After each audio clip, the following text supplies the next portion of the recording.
आज हम लोग हीट एंड थर्मोडायनामिक्स शुरू करेंगे। हीट वर्ड सुना है? Yes, sir. क्या होता है? Total internal energy of the molecules of a body.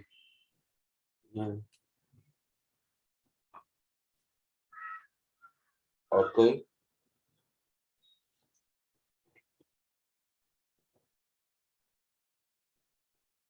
और कोई बोलो, हीट क्या होता है? Sir, it is a physical quantity and it always passes from a cold body to hot body. और कोई? फिजिक्स में जो चीज पढ़ोगे सब फिजिकल क्वांटिटी है, मतलब ये क्या बताऊं?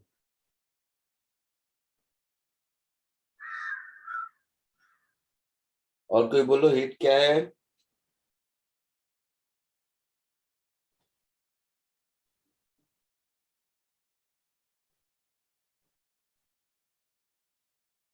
बोल तो सही, स्कूल में 8th 9th 10th में बहुत मिला होगा।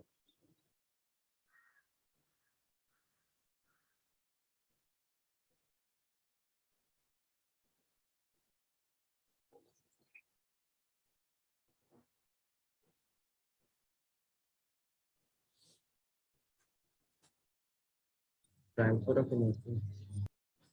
हाँ, क्या बोल रहे हैं? ठीक से बोलो। Transfer of energy.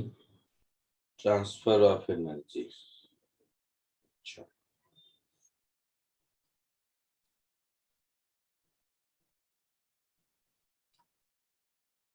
Heat is a form of energy, ऐसा तो बहुत सुने होगे तुम लोग। यस। मगर कैसा फॉर्म ऑफ एनर्जी है ये? मैकेनिकल एनर्जी से कैसे डिफरेंस है?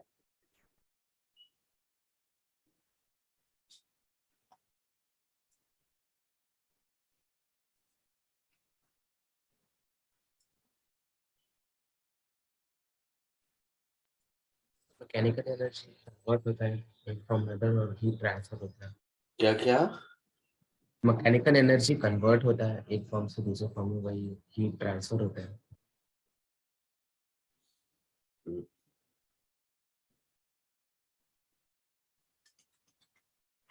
जैसे मैं तुमसे पूछूं, 1 लीटर वाटर है 80 डिग्री सेल्सियस पर,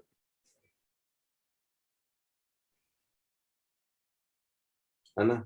उसके पास कितनी एनर्जी है, बता सकते हो?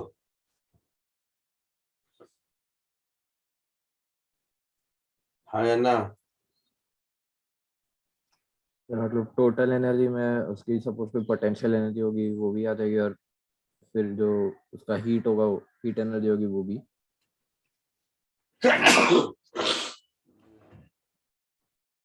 मैं आपको यही बोला कि अगर कोई पूछे कि 1 litre water at 100 degree Celsius या 80 डिग्री सेल्सियस किसी टेम्परेचर पर उसके पास कितनी एनर्जी है, कैलकुलेट कर सकते हो?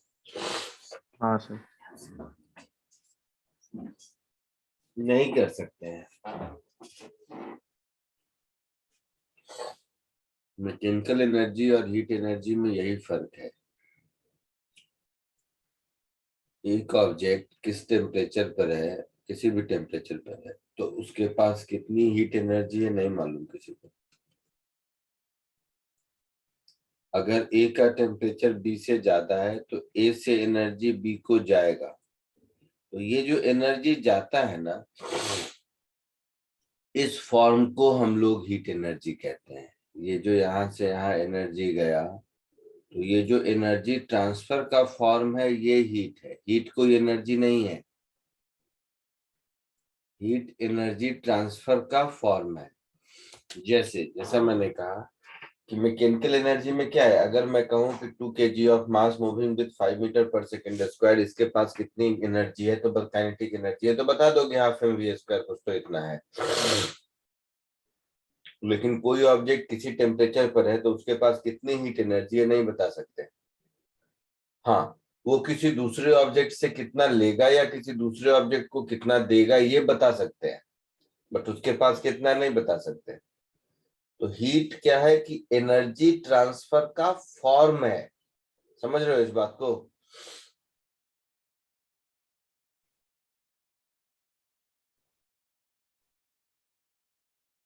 समझा कुछ? हीट एनर्जी ट्रांसफर का फॉर्म यस सर।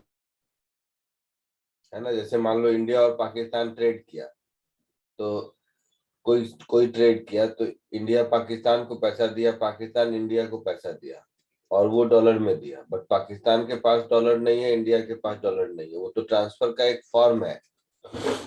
समझ रहे हो? हाँ सर। एक हाँ ऑब्जेक्ट सर, दूसरे ऑब्जेक्ट से टेम्परेचर डिफरेंस की वजह से जो भी एनर्जी का एक्सचेंज करता है, उस फॉर्म ऑफ एक्सचेंज को हम लोग हीट कहते हैं।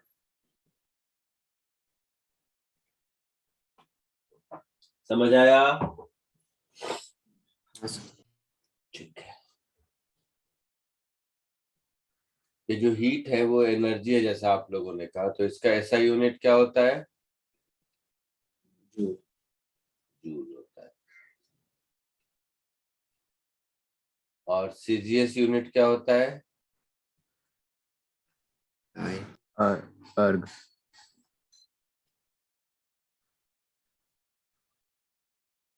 और कैलोरी कौन सा यूनिट होता है? सर वो ऑल्टरनेट। Extra unit. हाँ, एक्स्ट्रा यूनिट है। तो एसआई यूनिट जूल होता है, सीजीएस यूनिट इसका अर्ग होता है, और एक और यूनिट है कैलोरी। तो ये कैलोरी मोस्टली हीट एनर्जी को रिप्रेजेंट करते हैं, और जूल से मोस्टली मैकेनिकल एनर्जी को करते हैं। तो जहां कहीं जूल लिखा होता है वहां पर हम लोगों को एक मतलब मोस्टली आइडिया लगता है कि मैकेनिकल एनर्जी है, वैसे कोई भी कर सकते हैं, कोई फर्क नहीं पड़ता। और कैलोरी हीट एनर्जी को करते हैं mostly. 1 calorie is equal to 4.186 joule. ये कन्वर्जन है ना?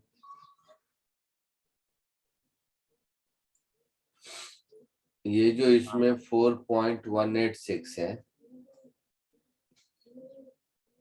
ये जो इसमें 4.186 है, इसको कहते हैं मैकेनिकल इक्विवेलेंट ऑफ हीट।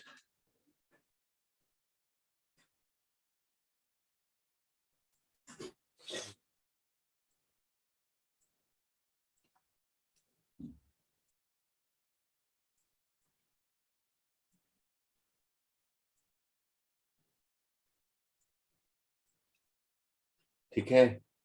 मतलब 1 unit of heat energy is equal to 4.186 unit of mechanical energy. तो इसको बोलते हैं मैकेनिकल इक्विवेलेंट ऑफ हीट। कोई दिक्कत? No sir. नहीं।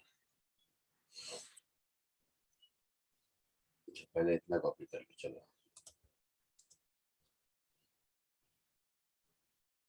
तो हीट एनर्जी एक फ्लो कर में एग्जिस्ट करता है,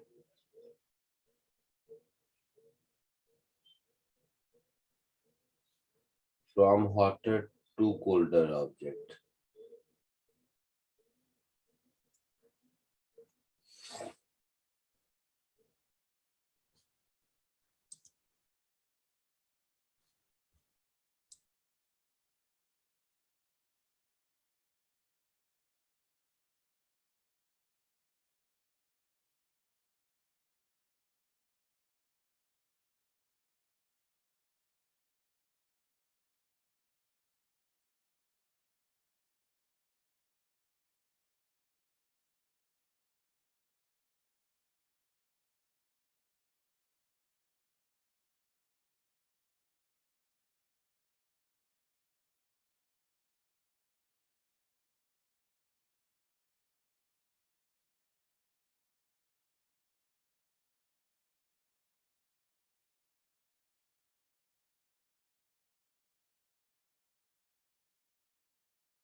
डन सर।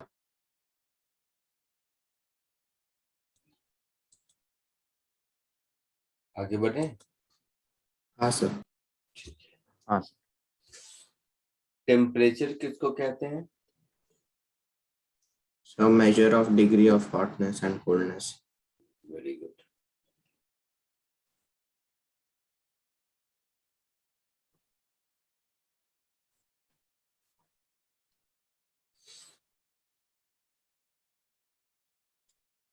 तो टेम्परेचर क्या है? एक फिजिकल क्वांटिटी है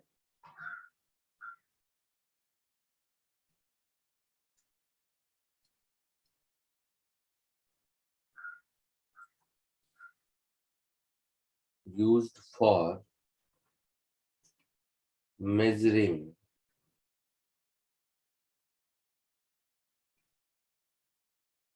degree of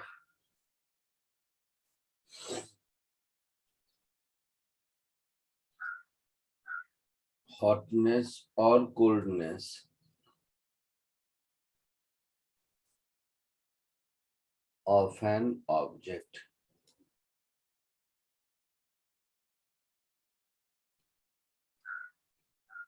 ठीक है।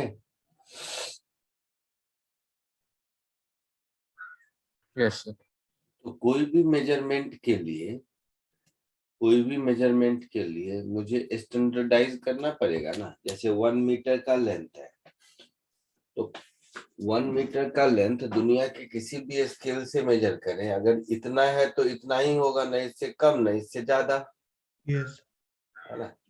तो ये 1 मीटर कितना है, ये एक बार इसका स्टैंडर्ड तो बताना पड़ेगा ना कि 1 मीटर है कितना। यस। तो ठीक वैसे ही टेम्परेचर को मेजर करना है, जिस किसी भी चीज से हम मेजर करें, हमें ये तो बताना पड़ेगा ना कि मतलब उसका 2 एंड फिक्स करना पड़ेगा, और उसके बीच जितने भी डिवीजन डालो तो अलग अलग स्केल बनेंगे, बट एक स्टैंडर्ड तो बताना पड़ेगा ना। जैसे 1 मीटर का एक एंड और दूसरा एंड, इन दोनों के बीच के डिस्टेंस को ही 1 मीटर कहते हैं। तो ठीक वैसे ही टेम्परेचर मेजरिंग स्केल के लिए जो 2 रेफरेंस हैं, एक को बोलते हैं अपर फिक्स्ड पॉइंट,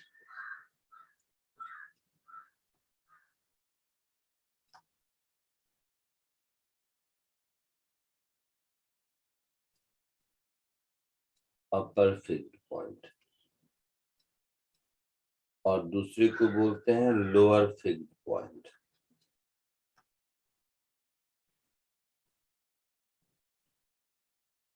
तो इन दोनों फिजिकल फेनोमेना को स्टैंडर्ड माना गया।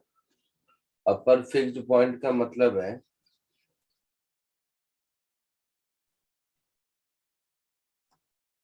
Temperature at which water boils, और लोअर फिक्स्ड पॉइंट का मतलब है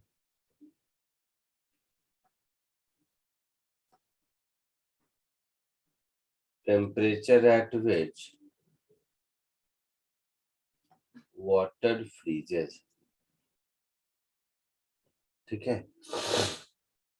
इसको स्टीम पॉइंट भी बोलते हैं,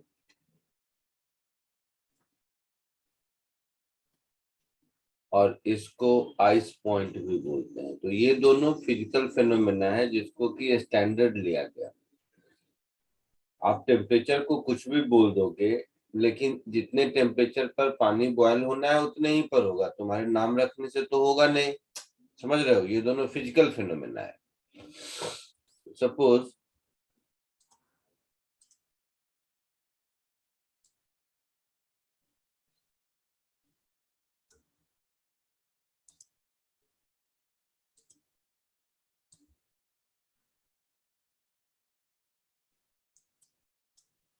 इन दोनों रेफरेंस टेम्परेचर को लेते हुए अगर हम इसके वैल्यू को 0 असाइन करें और अपर फिक्स्ड पॉइंट को 100 वैल्यू असाइन कर दें, इसका मतलब है इसके बीच में टोटल 100 डिविजन्स हैं।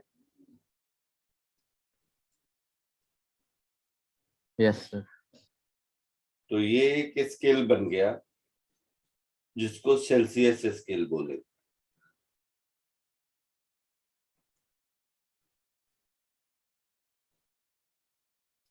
ठीक है, Yes, sir. यही अगर नीचे वाले को 32 वैल्यू असाइन कर दिया और टोटल इसमें 180 डिवीजन है मान लो,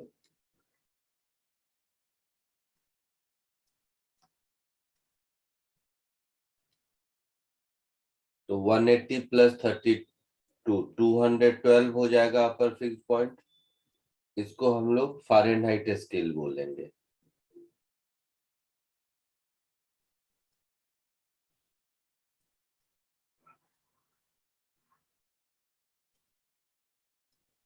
इसी तरह से इसको अगर 273 वैल्यू असाइन कर दिया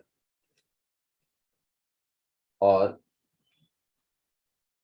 100 इक्वल डिवीजन कर दिया तो ये 373 होगा। इसको हम लोग केल्विन स्केल बोलेंगे। मेरा ये कहना है कि किसी भी स्केल को बनाने के लिए क्या करना है, आपको लोअर फिक्स्ड पॉइंट को एक वैल्यू असाइन करनी है और number of equal division fix करना है। इस तरह के बहुत सारे स्केल्स बनते जाएंगे, Yes, sir. यस है ना। सर। कोई भी स्केल हो, इसमें से हर स्केल में जो रीडिंग होगी minus lower fixed point upon number of divisions,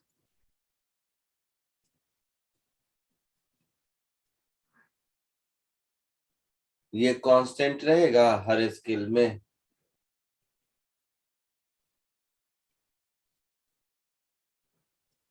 है ना। तो अगर कोई टेम्परेचर सेल्सियस में C बताता है तो C -0/100, फ़ारेनहाइट में वही F बताता है तो F -32/180, केल्विन में अगर K बताता है तो K -273/100।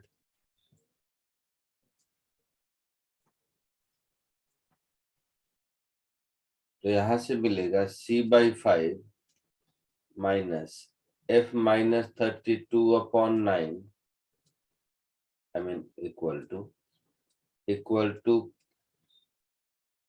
K -273/5 ऐसा मिलेगा। हाँ सर। तो इस तरह के अगर कोई चौथा स्केल हो, पांचवा स्केल हो, कोई भी स्केल हो, अगर हम लोगों को ये फंडामेंटल पता है तो दुनिया के किसी भी टेम्परेचर मेजरिंग स्केल में हम रिलेशन बता सकते हैं। Yes, है sir. ना।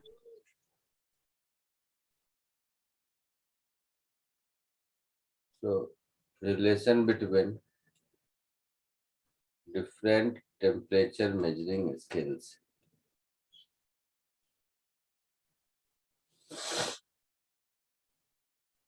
ठीक है। टेम्परेचर का जो SI यूनिट होता है वो केल्विन है।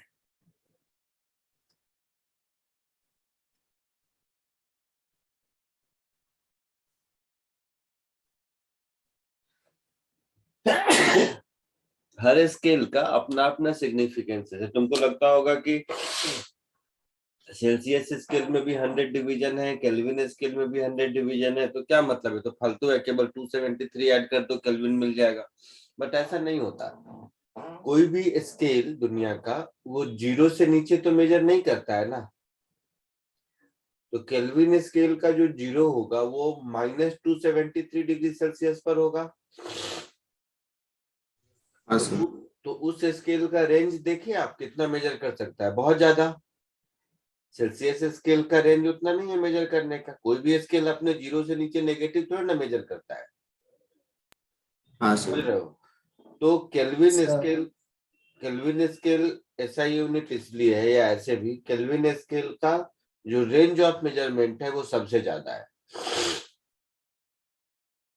ठीक है। तो -273 डिग्री सेल्सियस तो वो बोस आइंस्टाइन कंडेंसेट का पॉइंट भी है ना। हाँ, तो क्या कहना चाहते हो बताओ। तो 0 केल्विन मतलब कि वो पॉइंट है जिसपे बोस आइंस्टाइन कंडेंसेट बन सकता है। हाँ, तो क्या कहना चाहते हो, एब्सोल्यूट जीरो टेम्परेचर है, क्या मतलब।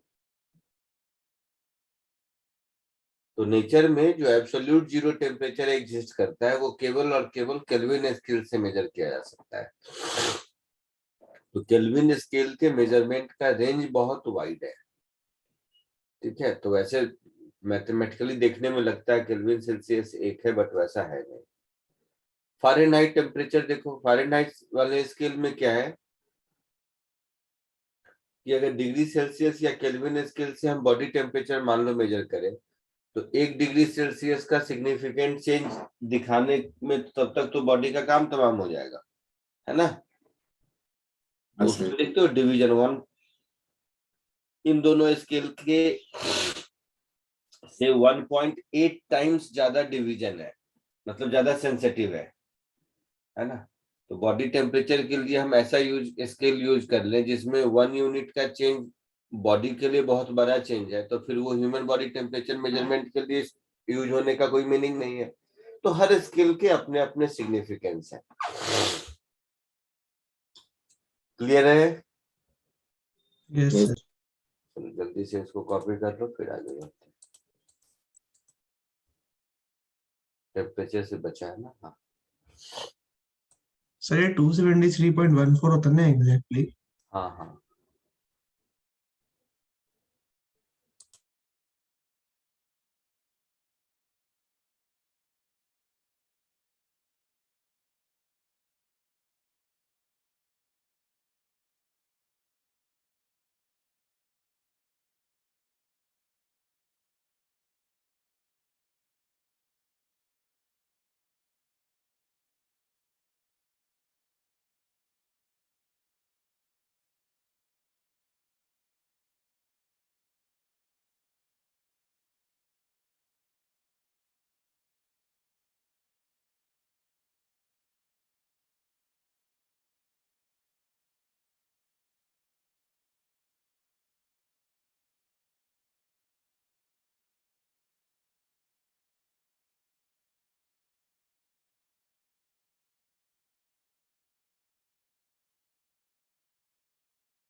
Done, sir.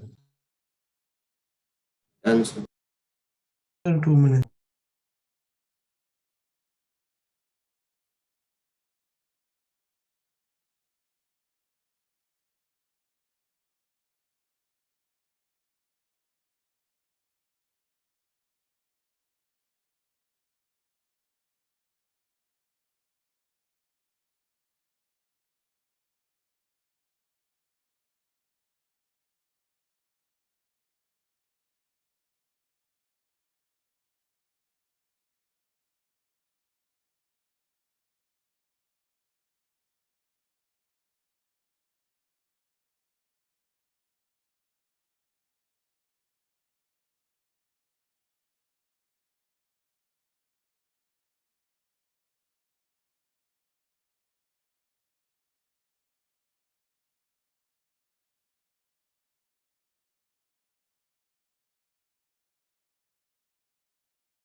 Done, sir.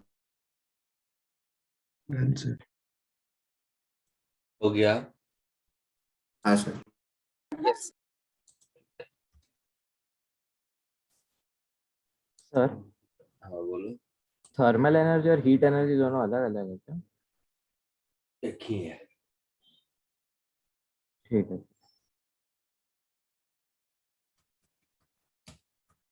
चलो एक इस क्वेश्चन को करो।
Done, sir.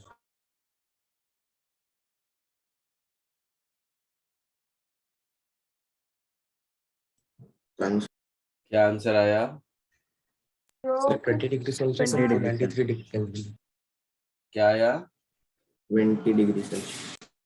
20 degree Celsius. So इसमें 32 है और इसका लोअर फिक्स्ड पॉइंट 20 है, अपर फिक्स्ड पॉइंट 80 है, ऐसा है हाँ ना? सर। हाँ सर।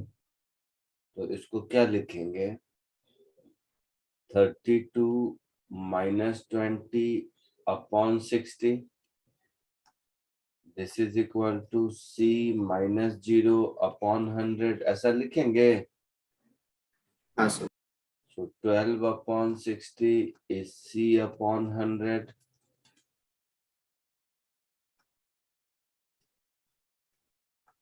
तो डिग्री सेल्सियस स्केल में 20 डिग्री सेल्सियस आंसर आया समझ में? कॉमन सेंस है। हाँ sir.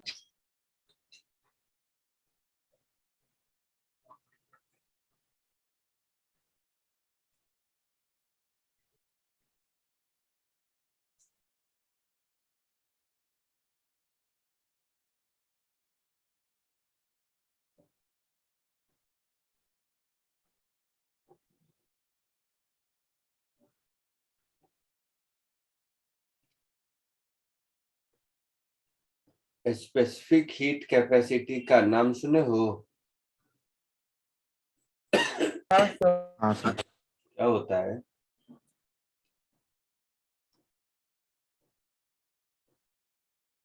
Amount of heat energy required to raise the temperature of of 1 kilogram of a material by 1 degree Celsius or 1 Kelvin.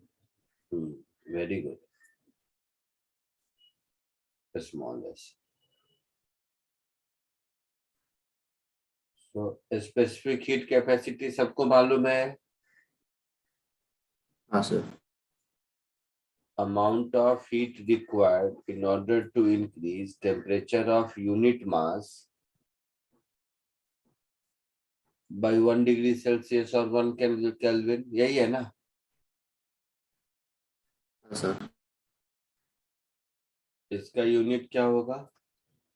Joule पर KG kelvin, या इसी को कैलोरी पर ग्राम पर डिग्री सेल्सियस भी कह सकते हैं। स्पेसिफिक हीट ऑफ वाटर होता है 4200 जूल पर केजी केल्विन, या इसी को 1 कैलोरी पर ग्राम पर डिग्री सेल्सियस भी कहते हैं। ठीक है। इसी तरह स्पेसिफिक हीट ऑफ आइस और स्पेसिफिक हीट ऑफ स्टीम दोनों इक्वल होता है। जरूरत नहीं, क्वेश्चन में दिया रहेगा, बट फिर भी 0.5 कैलोरी पर ग्राम पर डिग्री सेल्सियस और 2100 जूल पर केजी पर केल्विन। मोस्टली क्वेश्चन में दिया रहता है, पर जस्ट मैंने कहा कि कम से कम वाटर का तो याद रहे, अगर नहीं भी दिया रहे तो कर सकते हैं। वाटर का याद रखना इसलिए जरूरी है क्योंकि वाटर के स्पेसिफिक हीट से ही कैलोरी यूनिट बना है। मतलब 1 calorie of heat energy is actually defined as amount of heat required to increase temperature of 1 gram of water by 1 degree Celsius, है ना? तो वो जो कैलोरी यूनिट ऑफ हीट है उसका डेफिनेशन वाटर के स्पेसिफिक हीट से ही आया है, इसलिए याद रखना एटलीस्ट वाटर का जरूरी है। एक दूसरा टर्म आता है, डेफिनेशन लिख देंगे। एक दूसरा टर्म आता है जिसको बोलते हैं हीट कैपेसिटी।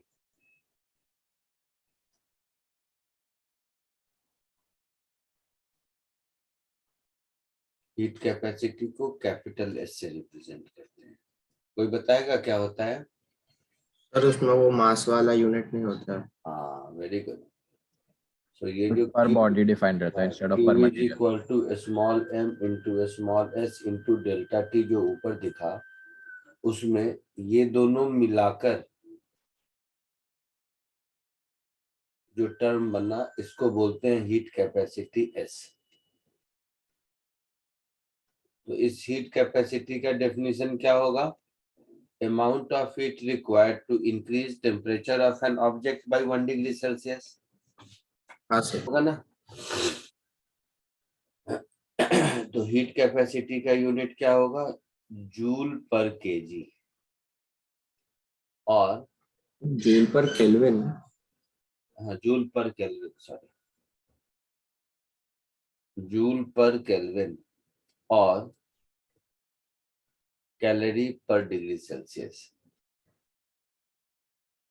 एक तीसरा टर्म होता है जो कहते हैं molar heat capacity.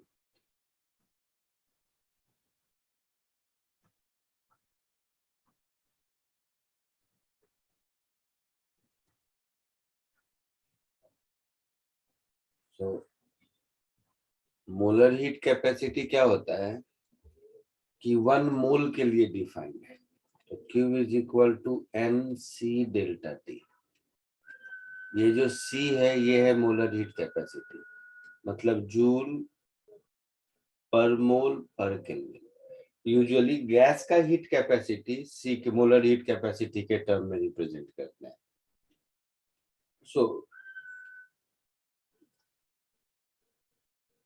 Sir joule per mole per kelvin. the thermal capacity of gases are usually are expressed in terms of molar heat capacity.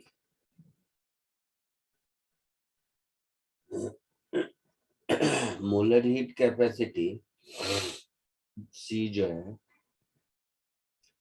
ये डिपेंड करता है दो चीजों पे, type of gas as well as process of heating and cooling.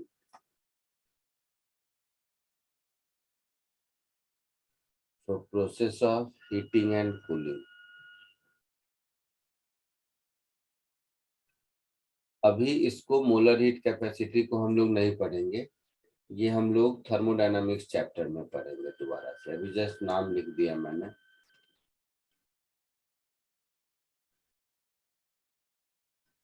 ये thermodynamics में इसको detail से पढ़ेंगे, ठीक है? अभी हम लोगों को केवल और केवल हीट कैपेसिटी और स्पेसिफिक हीट कैपेसिटी ये दोनों ही मिलेगा। अच्छा, इसके अलावा एक टर्म होता है लेटेंट हीट, मालूम है हाँ सर, हाँ सर। क्या होता है? Yes. amount of heat required for change of state हाँ, चेंज ऑफ स्टेट के लिए required or यूनिट मास के चेंज ऑफ स्टेट के लिए लेटेंट हीट होता है, ठीक है? इसमें टेम्परेचर चेंज नहीं होता है। सो हीट रिक्वायर्ड फॉर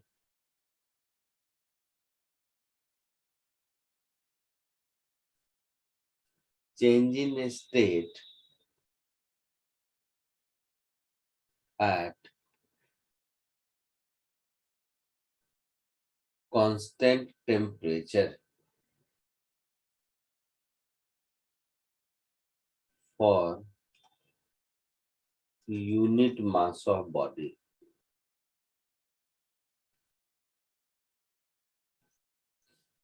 तो जैसे सॉलिड से लिक्विड में हो सकता है चेंज, तो सॉलिड से लिक्विड में जो स्टेट चेंज होगा वो किस टेम्परेचर पर होगा? फ्रीजिंग पॉइंट पर होगा,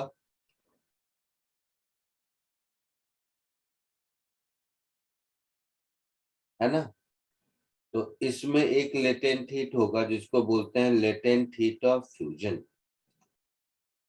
आई बात समझ में? yes sir. हाँ सर। इसको बोलते हैं latent heat of fusion. Latent heat of fusion of ice ये होता है 80 कैलोरी पर ग्राम। एक दूसरा स्टेट चेंज पॉसिबल है लिक्विड और गैस के बीच में। हाँ सर। तो लिक्विड और गैस के बीच में जो स्टेट चेंज होता है ये कहाँ पर होता है? बॉइलिंग पॉइंट पर, है ना? इसको बोलते हैं लेटेंट हीट ऑफ वेपराइजेशन।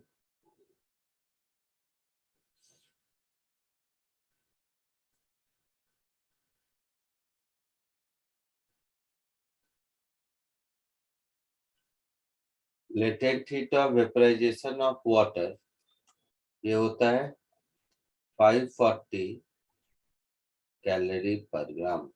ठीक है, तो दो तरह के लेटेंट हीट होते हैं और तीन तरह के हीट कैपेसिटी होते हैं जो इस चैप्टर में आपको देखने को मिलेंगे। इतना कॉपी कर लो फिर आगे बढ़ते हैं।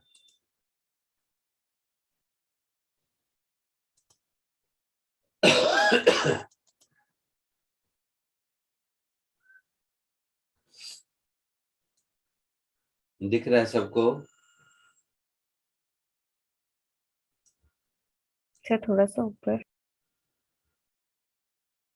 सर हम्म, थोड़ा जूम करके रखोगे, बाद में नीचे कर देना। चलेगा चलेगा चलेगा। तो पहले इतना कर लो।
सर बोलो। सर आपने ब्रैकेट में क्या लिखा है? Specific heat capacity of. कहाँ पर? सर आइस वाले के ऊपर। Water. Water, okay sir.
Sir नीचे स्क्रॉल करो ना।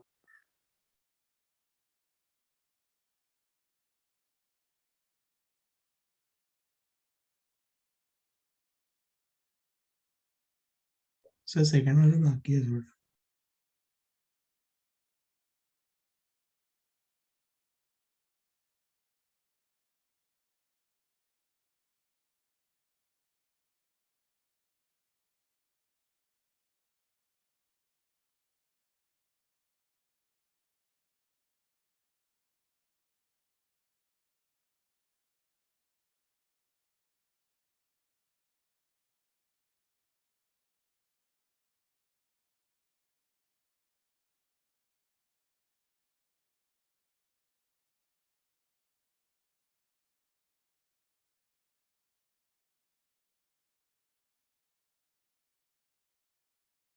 सर हो गया सेकंड वाला.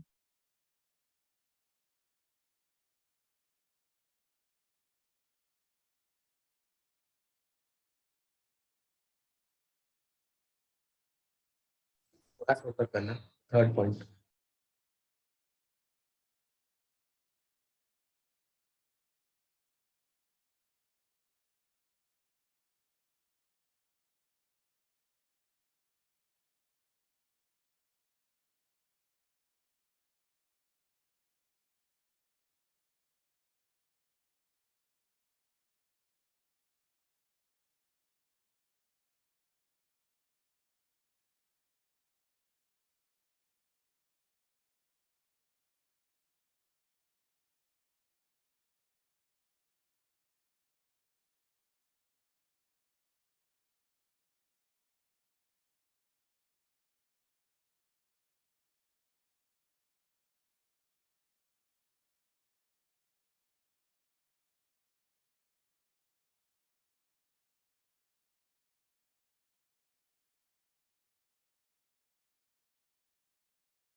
आगे बढ़े। सर 1 मिनट, लास्ट वाला पॉइंट बाकी है।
सर हाँ, उसमें लास्ट वाला एक बार पढ़ दोगे? क्या पढ़ दूं बताओ। सर कहाँ सबसे पर? लास्ट वाला है ना? Latent heat of vaporisation. Sir वो नीचे क्या लिखा है? Latent heat of vaporisation of water 540 calorie per gram. Okay sir. आगे बढ़े।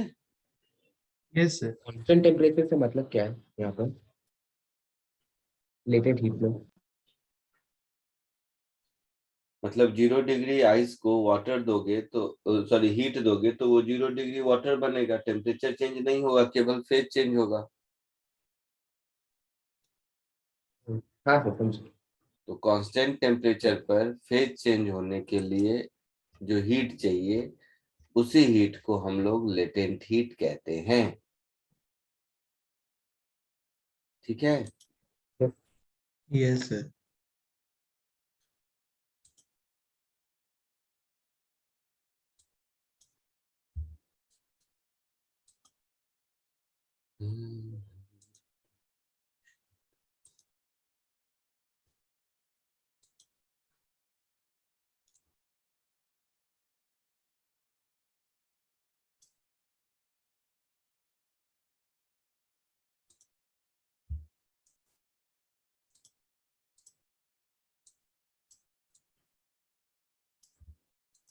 जैसे ये देखो हीट वर्सेस टेम्परेचर कर्व।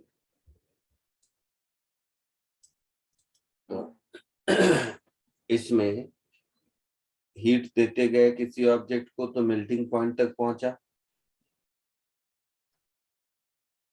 यहाँ पर फिर हीट देंगे अगर, तो जब तक पूरा का पूरा सॉलिड लिक्विड में नहीं कन्वर्ट हो जाता तब तक टेम्परेचर चेंज नहीं करेगा, है ना। Yes, sir. तो ये आपका होगा लेटेंट हीट ऑफ फ्यूजन। उसी तरह बॉइलिंग पॉइंट पर जब तक हम सारा का सारा ऑब्जेक्ट लिक्विड से गैस में नहीं कन्वर्ट हो जाता तब तक टेम्परेचर इंक्रीज नहीं करेगा। तो ये होगा लेटेंट हीट ऑफ वेपराइजेशन होगा, यस सर। है ना। तो ये in general heat versus temperature curve है।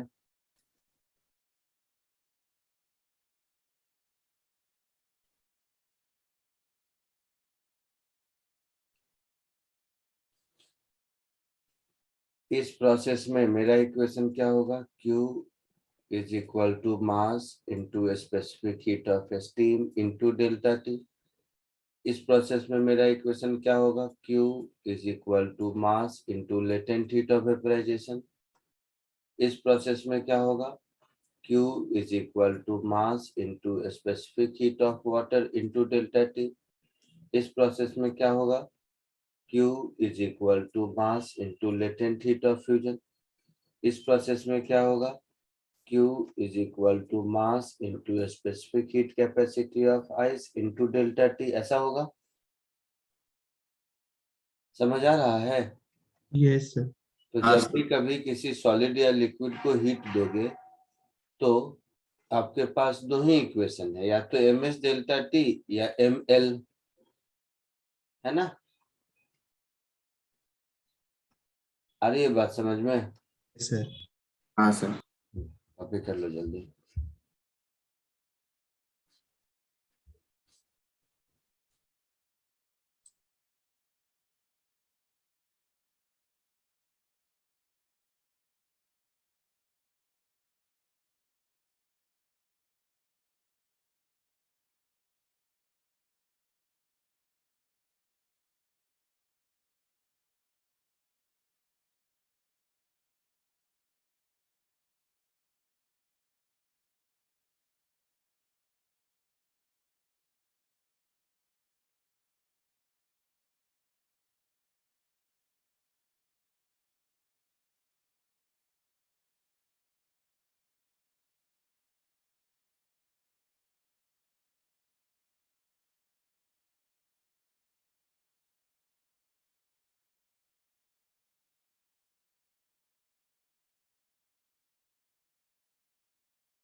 हो गया?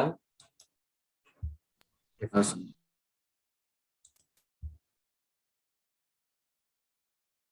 आगे बढ़े? Yes.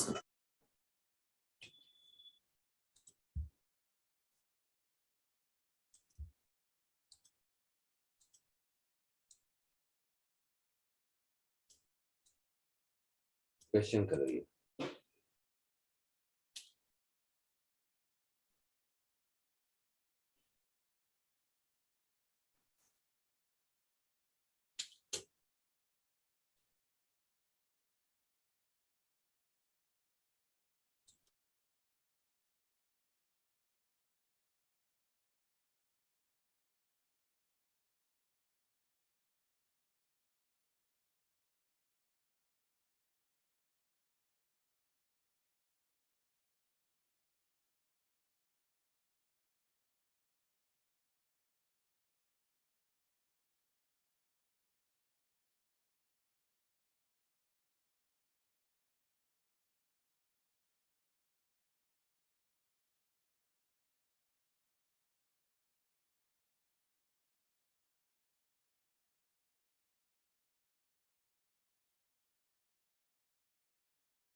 Done sir.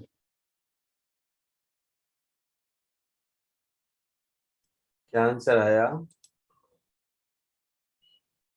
minus 73,500 calories. Very good. सबको आ गया? हाँ सर। कोई है जिसको बताने की जरूरत है?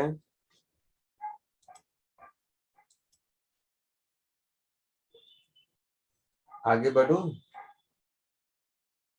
हीट रिलीज नहीं, हीट एब्जॉर्ब्ड होगा इस केस में।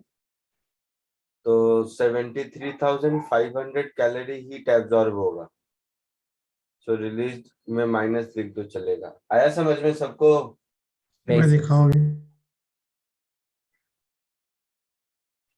बताना है, ठीक है। देखो फॉर्मूला में वैल्यू पुट करना है, पता नहीं क्यों। चलो कोई नहीं। 100 ग्राम आइस है कितने पर? -10 डिग्री सेल्सियस पर, है ना? हाँ सर। तो ये कन्वर्ट होगा पहले 100 gram ice eight 0 degree Celsius पर। इस प्रोसेस में एनर्जी कितनी लगेगी? Mass of ice, specific heat of ice, delta T. That is 100 gram into 0.5 into 10, that is 500 calorie heat चाहिए। हाँ सर। सो Q1 कह दो। फिर ये 100 gram ice eight 0 degree Celsius convert होगा 100 gram water at 0 degree Celsius पर। इसमें कितनी एनर्जी चाहिए? तो mass of ice into latent heat of fusion, that is 100 into 80 which is 8000 calorie चाहिए। होगा? फिर ये 100 gram water at 0 degree Celsius ये कन्वर्ट होगा 100 ग्राम वाटर एट, कहाँ तक जाना था इसको? स्टीम 120 तक। ओके। तो ये 100 gram water at 100 degree Celsius पर। तो इस प्रोसेस में जो हीट लगेगा वो क्या होगा? मास of water, specific heat of water into delta T, that is 100 into 1 into 100, that is 10,000 calorie. होगा? बोलो। इसके बाद फिर ये कहाँ जाएगा? ये जाएगा 100 ग्राम ऑफ वाटर, वाटर से, अच्छा 100 डिग्री सेल्सियस हो गया ना, तो 100 gram steam at 100 degree Celsius. तो यहाँ पर हीट क्या लगेगा? Mass of water into latent heat of vaporisation, that is 100 into 540, that is 54,000 calorie.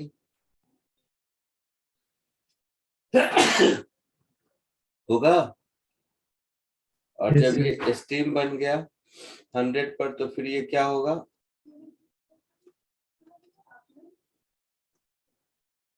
100 gram steam at 120 degree Celsius. So mass of steam into specific heat of steam into delta T, that is 100 into 0.5 into 20, कितना होगा? 1000 calorie. होगा ऐसा? बोलो। Yes, sir. Total heat required कितना हो गया? Q1 plus Q2 plus Q3 plus Q4, ये Q5 होगा शायद ऊपर वाला। हाँ, 2 बार 3 लिख दिया ना।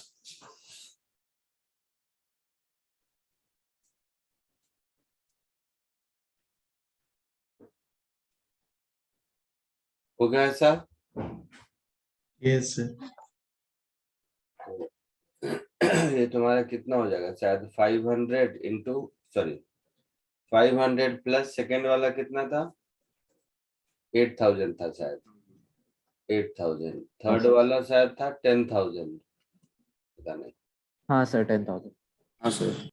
10,000 10,000 के बाद 54,000 और 54,000 के बाद फिर 1,000, ऐसा कुछ होगा। हाँ सर। तो 64, 65 और 8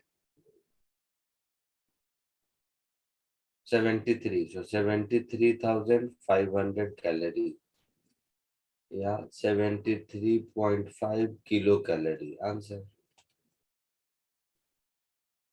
आया समझ में सबको? Yes sir. हाँ सर। पक्का? Yes sir.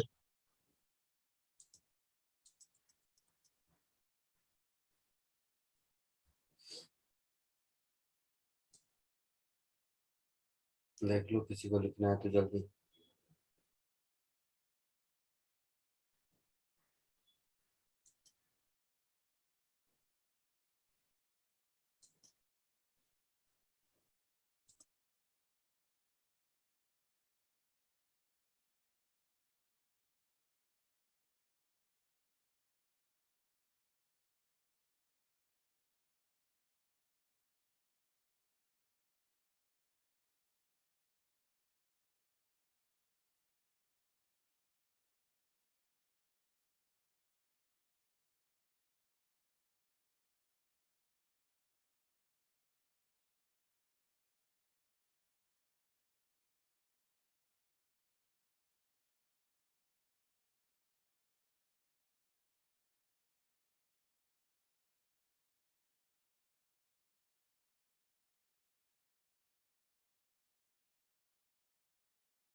हाँ सर।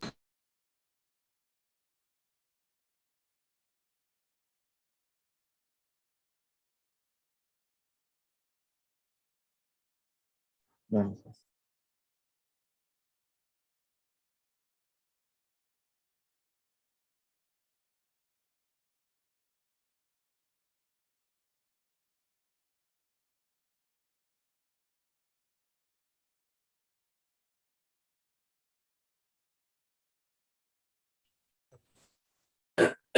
आगे बढ़े। Yes sir.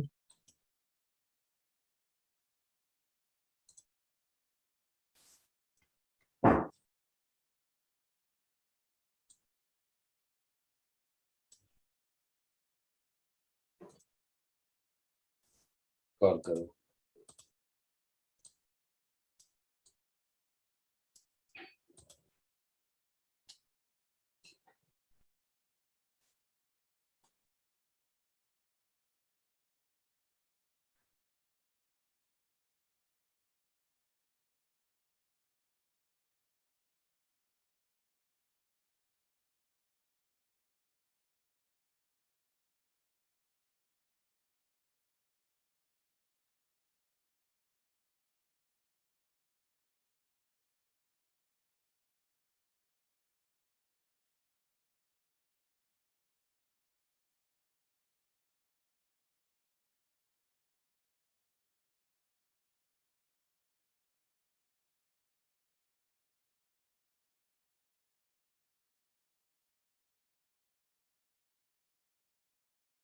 फाइनल मिक्सचर मतलब उसका टेम्परेचर फाइंड आउट करना है क्या?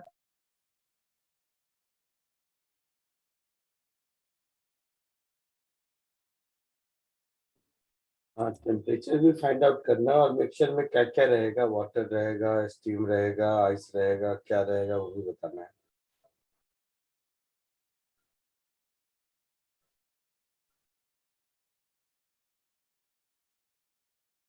आया समझ में? हाँ सर।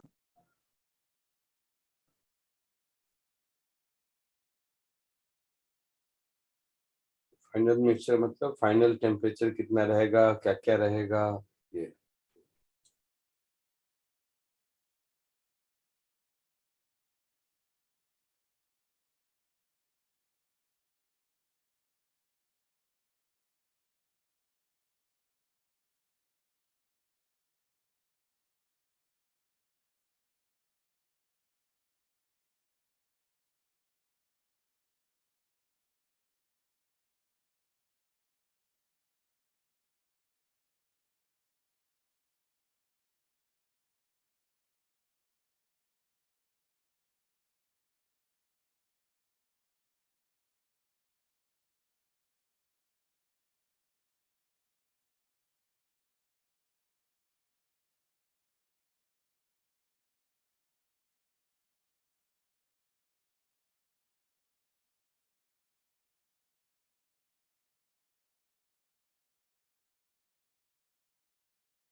बोलो, आया आंसर किसी को?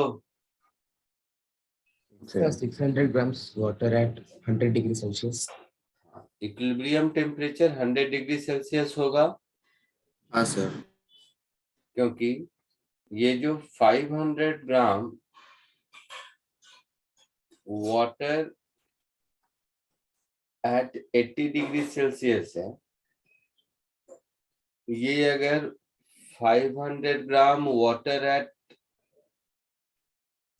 100 डिग्री सेल्सियस पर पहुंच जाए तो इसके हीट की रिक्वायरमेंट कितनी होगी? 500 इंटू 1 इंटू 20, दैट इज 10,000। इतनी हीट की रिक्वायरमेंट होगी। और ये जो स्टीम है 120 डिग्री सेल्सियस पर, ये कितनी हीट रिलीज करेगा? देखो, सो 100 gram steam at 120 degree Celsius, ये कन्वर्ट अगर होता है 100 gram steam at 100 degree Celsius पर पहले तो इस प्रोसेस में 100 into 0.5 into 20, that is 1000 calorie heat release होगा। और इसके बाद अगर ये वाटर बनता है,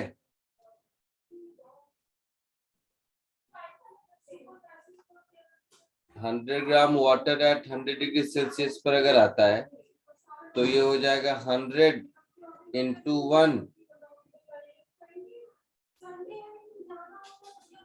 100 into 540, that is 54,000 calorie heat निकलेगा यहाँ पर। तो देखो कि पूरे के पूरे वाटर को 100 डिग्री सेल्सियस पर आने के लिए 10,000 कैलोरी हीट ही चाहिए, और पूरा स्टीम अगर कंडेंस हो जाता है तो बहुत ज्यादा 54,000 कैलोरी बनेगा।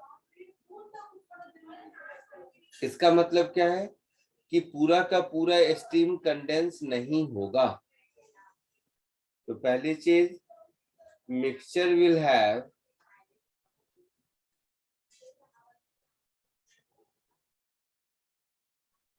स्टीम प्लस वाटर, था या ना? हाँ सर। और ये दोनों कॉमन टेम्परेचर किस पे? 100 डिग्री सेल्सियस पर ही रह सकते हैं ना। Yes sir. स्टीम और वाटर दोनों को एग्जिस्ट कर सकता है 100 डिग्री सेल्सियस पर। सो equilibrium temperature is 100 degree Celsius. अब कितना स्टीम कंडेंस होगा?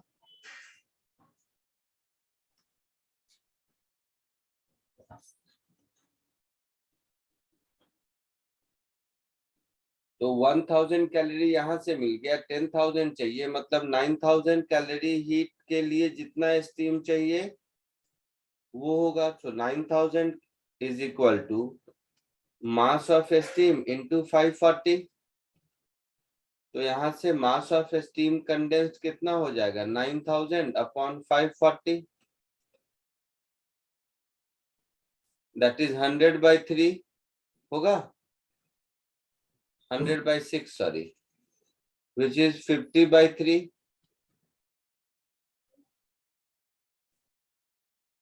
होगा ऐसा? हाँ सर। इसका मतलब है मिक्सचर में वाटर कितना हो गया? 500 ग्राम था, 500 या 100 था, 500, और उसमें 50/3 ऐड हो गया।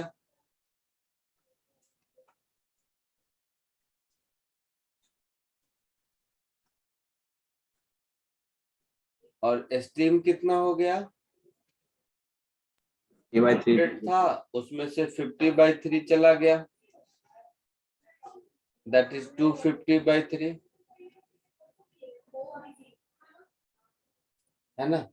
तो इतना ग्राम वाटर और इतना ग्राम स्टीम बचा, ये इक्विलिब्रियम मिक्सचर हो गया। आया समझ में? हाँ sir.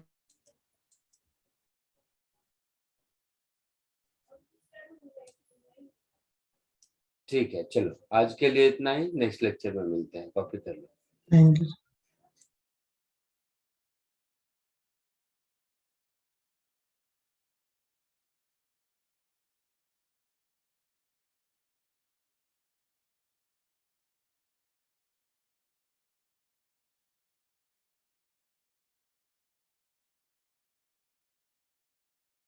Thank you, sir. Bye.